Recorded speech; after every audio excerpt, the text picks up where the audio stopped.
Rusia tendría que pagar costos severos si invade a Ucrania. Así lo advirtió el presidente estadounidense Joe Biden, tras hablar telefónicamente con su homólogo ruso Vladimir Putin.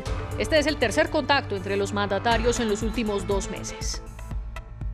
La policía de Canadá comenzó a desbloquear el puente que conecta a ese país con Estados Unidos tras una orden judicial del viernes. Sin embargo, los camioneros todavía están en el paso fronterizo protestando contra las medidas del COVID-19. Y precisamente los transportistas protagonizaron las manifestaciones contra las medidas frente al coronavirus. El fenómeno que comenzó en Canadá con el llamado Convoy de la Libertad, ahora se replica con vehículos bloqueando vías en Francia, Países Bajos, entre otros. Buenas noches y bienvenidos a las noticias de France 24. Mi nombre es María Clara Calle. El presidente de Estados Unidos, Joe Biden, habló telefónicamente con su homólogo ruso, Vladimir Putin, durante poco más de 1 hora. Y luego de esto, dejó un tono de amenaza desde la Casa Blanca al Kremlin. Biden le advirtió a Putin que su país está listo para otros escenarios si la diplomacia falla en Ucrania.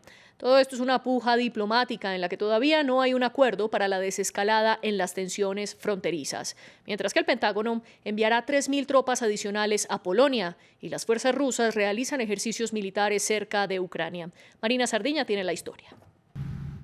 Un nuevo intento de apaciguar la tensión global a través de la diplomacia, pero con una clara advertencia desde Washington si el Kremlin invade Ucrania. El presidente Biden habló hoy con el presidente Vladimir Putin para dejar claro que si Rusia continúa invadiendo Ucrania, Estados Unidos y nuestros aliados impondrán sanciones económicas rápidas y severas a Rusia. Es el tercer contacto entre el mandatario estadounidense y su homólogo ruso en los últimos 2 meses, sin que aún hayan llegado a un cambio fundamental para la desescalada en la frontera ruso-ucraniana. Estados Unidos se mantiene firme en sus amenazas, alegando estar preparado para otros escenarios si la vía diplomática fracasa, lo que tendría un alto sufrimiento humano. Desde Moscú confirmaron el compromiso del Kremlin de continuar con los contactos a todos los niveles, pero rechazan las afirmaciones estadounidenses de un ataque ruso inminente. La histeria ha alcanzado su punto máximo. Las tensiones en torno a los movimientos de nuestras tropas en nuestro territorio, aunque no estén lejos de las fronteras de Ucrania, se han calentado durante muchos meses. En los últimos días y en horas se han vuelto absurdas.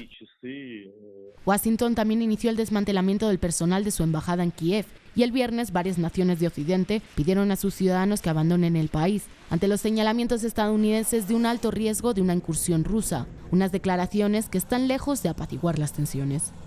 En Canadá, la policía ya comenzó a desbloquear el puente Ambassador, que es el principal paso fronterizo entre el país y Estados Unidos. Durante 5 días consecutivos, los transportistas han atravesado sus vehículos para protestar en contra de las restricciones de COVID-19, por las que deben estar vacunados o entrar en cuarentena al ingresar a suelo canadiense. El viernes, una orden judicial advirtió que bloquear el puente es un delito. Aquí les contamos qué está ocurriendo. Un enfrentamiento entre los manifestantes y la policía.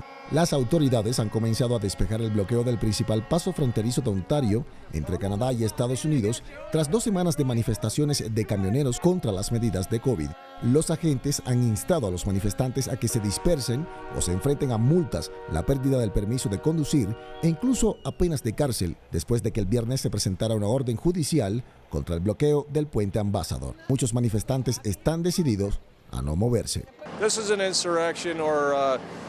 Esto no es insurrección ni terrorismo, esto es gente de base con sus hijos y sus abuelos y padres uniéndose y diciendo, oye, mis derechos y mis libertades están siendo infringidos y negados aquí. Mis hijos no merecen esto, no merecen ver esto, no merecen esto para su futuro, se merecen la libertad.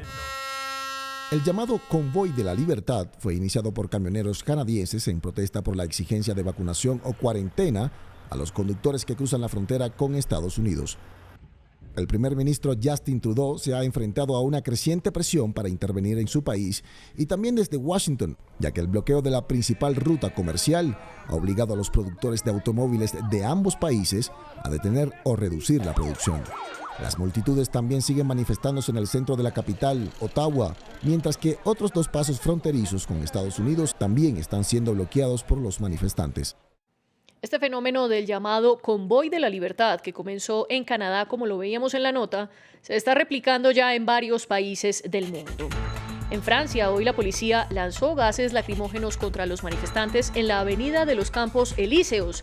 Y es que decenas de automóviles superaron los controles policiales que estaban sobre París y lograron entorpecer el tráfico alrededor del Arco del Triunfo.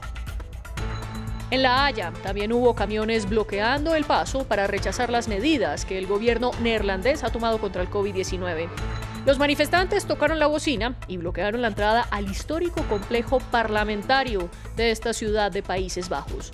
Todo con el eslogan Amor y libertad, no dictadura. En Alemania también hubo protestas, pero los manifestantes iban a pie. En Frankfurt, cerca de 2.800 personas protestaron en contra de la vacunación obligatoria. Y es que el viernes el Tribunal Superior de Alemania rechazó las peticiones de emergencia que pedían que se cancelara el esquema completo contra el COVID-19, que es obligatorio para el personal de salud. En Canberra, Australia, también se manifestaron en contra de la vacunación contra el coronavirus, bloqueando las vías. El primer ministro australiano, Scott Morrison, respondió pidiéndoles que protestaran de manera pacífica y respetuosa.